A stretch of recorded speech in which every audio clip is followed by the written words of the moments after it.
có cô có bị băng ở dòng mẹ đây năn có già phọc rồi này thầy có bỏ to bởi vì kì hẹp lời duyên dịch lại hàng lời cái này ha. Ok bắt đầu như này ha. Duyên lại cơm cháy rồi lại xay crack tiền xu bạc cắt gái lẩu xanh gra mờ crack đàn ông nghiện rượu đà ra cây khô pe tay mày bị điếc à mang nhà ít bê ha con bò ăn cỏ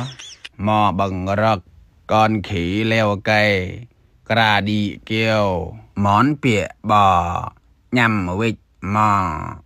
vua hoàng đế rình vào tao đi làm ở Bình Dương nào mạ bạ po Bình Dương đi có tiền thì có gái màu bạc màu gà dơ ăn cháo đá bát bừng cháo đá chan mắt mày bị lé à ta ý lên hả đàn bà lắm chuyện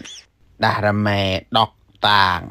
nói trước bước không qua nhập lầu nào bộ cru